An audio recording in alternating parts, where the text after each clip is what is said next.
এখানে কি কোথায় চলে গেছে? আমি না তোমাকে ছাড়া একটা মুহূর্ত থাকতে পারতেছি না।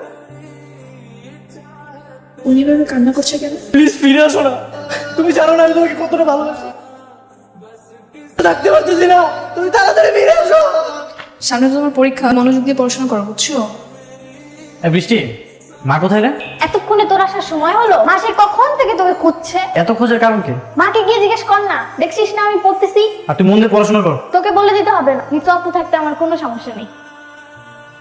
তোমাদের কি রিসেন্টলি কোনো আত্মীয় স্বজন মারা গিয়েছে? কই না তো। একটু মনে করে বলো না। তাহলে ওটা কার কবর ছিল? বৃষ্টির ভাইয়া তাহলে কবর সামনে কার জন্য কান্না করছিল? আর কবর ছিল? তোমার জন্য এখানে এসে আমি প্রতিদিন কান্না করি, তুমি কি একটু শুনতে পাও না? আমাদের কত স্বপ্ন ছিল, সারা জীবন আমরা একসাথে থাকবো। নিজের মতো করে তো ঠিকই ঘুমিয়ে আছো, আমার কথাটা একটা বার ভাবলে না? তুমি তো বলেছিলে নীল শাড়ি পরবে, পাঞ্জাবি পরবো, যেন হাতে হাত রেখে আনবো। সেই স্বপ্নগুলো কোথায় গেল? আপনি এখানে? হ্যাঁ, আপনাকে দেখে তো আসলাম। আচ্ছা, আপনি এখানে প্রতিদিন কার জন্য কান্না করেন? আছে একজন। সেটা কে আমি জানতে চাচ্ছি। যে আপনি কি করবেন আর আপনার জানার দরকার কি? না, এমনি জিজ্ঞাসা করলাম। এমনি এমনি না, এভাবে কাউকে জিজ্ঞাসা করবেন?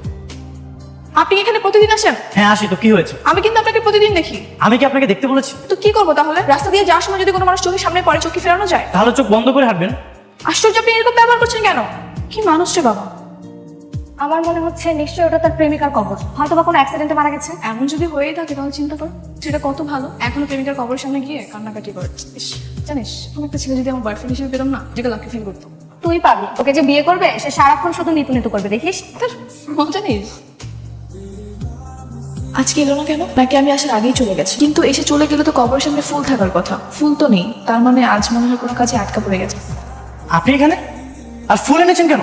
দেখুন, আমি কিন্তু আপনার জন্য অনেক সুন্দর ফুল এনেছি। আপনাকে ফুল আনতে কে বলেছে? কেউ বলেনি, আপনি আসছিলেন না তাই ভাবলাম। আপনাকে তো ভাবতে কেউ বলেনি, তাই না? সামান্য ফুল এনেছি বলে আপনি এভাবে রাগারাগি করছেন কেন? এটা আপনার কাছে সামান্য বিষয় মনে হলো? হ্যাঁ, তা নয় তো কি। শোনেন, আপনি নেক্সট টাইম থেকে আমাদের বাসায় কখনো যাবেন না। আপনার বোনকে আর পড়াতেও যাবো না? না যাবেন না, দরকার হলে আমি আমার বোনকে পড়াবো, তা আপনি আমাদের বাসায় যাবেন না।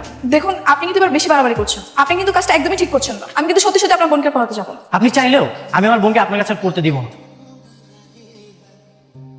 কিরে, তুই বৃষ্টি ম্যাডামকে কি বলেছিস? হ্যাঁ, আঙ্কেল চলেন, আমার একটা মান সম্মান আছে। কেউ যদি তাদের বাড়িতে আসতে আমাকে নিষেধ করে, সেখানে আমি দিতে পারে আসি না। তুমি একটু ধৈর্য ধরো, আমরা আমরা দেখছি তো। সরি আঙ্কেল, আমাকে মাফ করবেন, আমি আসি। তাই তোর সমস্যা কি? এত ভালো একটা টিউটর নিয়ে আসলাম, তাকেও তুই তাড়িয়ে দিলি। বাবা আমি দাঁড়িয়ে দিলাম কোথায়? আর চলে গেছে তো কি হয়েছে? শহরে টিউশন করানোর ম্যাডামের অভাব আছে নাকি? হ্যাঁ অভাব আছে, ভদ্র আর ভালো মেয়ের অভাব আছে। তোর মতো ছেলে না কখনো এই জিনিসটা বুঝবে না।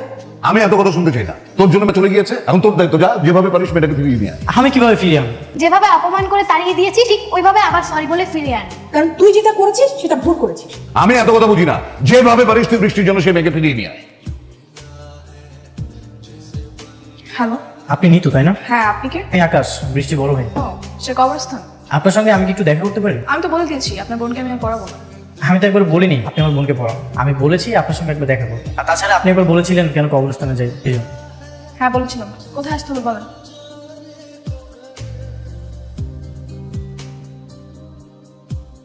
কেমন আছেন? আপনি নীল রঙের শাড়ি কেন পরে এসেছেন? আর কোনো কালার ছিল না? এটা আমার খুব পছন্দের শাড়ি, তাই পরেছি।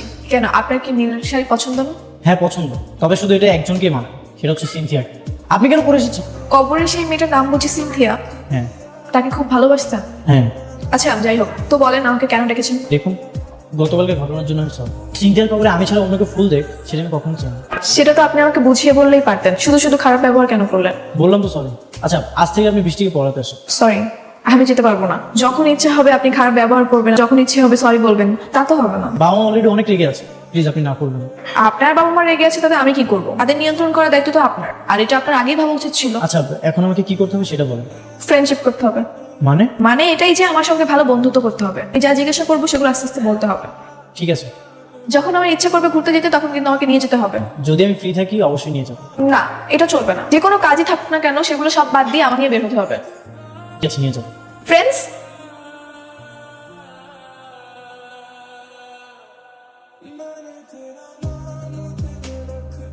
বৃষ্টি, চাটা নিয়ে যা তো। তুমি একটু বস, আমি আসছি 1 মিনিট। আমার চোখ কান কিন্তু দিকে খোলা থাকে। কে আমার দিকে তাকিয়ে থাকে দেয়ালের উপর থেকে, আমি কিন্তু সেটা বুঝি। তাই বুঝি, এটা তো ভালো অভ্যাস। চোখ কান টিভির দিকে না দিয়ে এদিকে কেন? কই না তো। কিরে, আমাকে চা দিবি না? রান্না করে যাও না, তোমার জন্য আলাদা করে বানানো আছে। আর এই চা তোমার জন্য না, এই চা ম্যাডামের জন্য।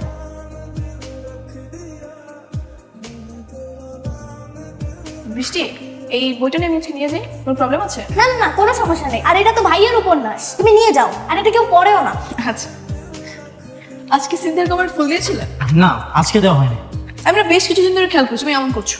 আমি একটু ব্যস্ত তো, তাই মাঝে মধ্যে মনটা বিখেলি হয়ে। যেদিন থেকে তোমার সাথে আমার ফ্রেন্ডশিপ হয়েছে তারপর হয়তো বড় জোর তুমি 2 দিন ফুল দিয়েছো, এরপর আর দাওনি। আসলে দিন যতই যাচ্ছে তাকে একটু কম মনে পড়ছে।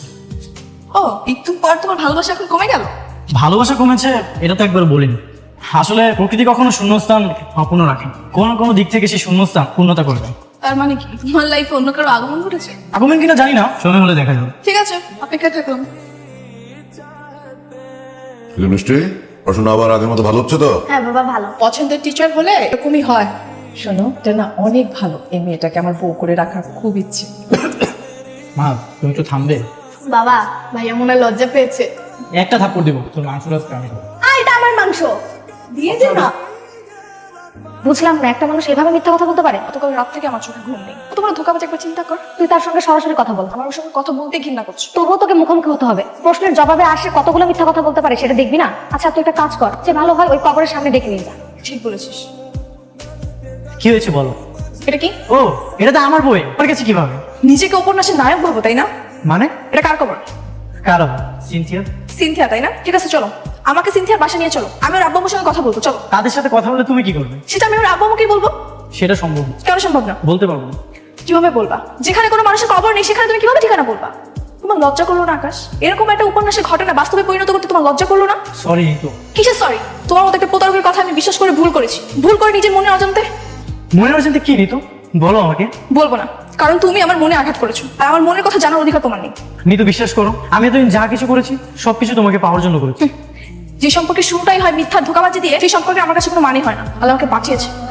নিতু প্লিজ, বোঝার চেষ্টা করো। একদম চুপ। ভালো হয়েছে, সম্পর্কে শুরু হওয়ার আগে আমি সত্যিটা জেনে গেছি। এভাবে বলো না নিতু। আর কখনো আমাকে কল দিবা না। আমি তোমার বাসায় যাবো না। এত প্ল্যান প্রোগ্রাম করে এত কিছু করে লাভ না হলে তো সেই তো তীরে এসে তো ওইটা ডুবে গেল। তাহলে এখন কি করবো বলতো? ও আমার নাম্বার ব্লক করে রেখেছে। তার মানে মনে হয় মেয়েটা অনেক কষ্ট পেয়েছে। আর এখানে কষ্ট পাওয়ার কি আছে? আমি যা কিছু করেছি সবকিছু তোর জন্য। এটাই তো সমস্যা। তুই কত বড় বোকা ভাব, যে বইটা পড়ে এত সুন্দর একটা আইডিয়া পেলি, এত কিছু করলি, তারপরে কি করলি? মানে বইটা সামনাসামনি রেখে দিলি, বইটা লুকিয়ে রাখবি না? আরে এমন কিছু যে হয়ে যাবে আমি তো বুঝতে পারিনি। ভুল যখন হয়ে গেছে তাহলে আর এত ভেবে কি হবে? এই তুই ওদের বাসা চিনিস? ওইখানে তুই যাবি, তারপরে যে গেটের সামনে দাঁড়িয়ে থাকবি। তখনই দেখবি যে বের হয়েছে, সরি সরি বলে মানে এভাবে হোক ম্যানেজ করার চেষ্টা কর। ঠিক আছে, চেষ্টা করে দেখি কি হয়।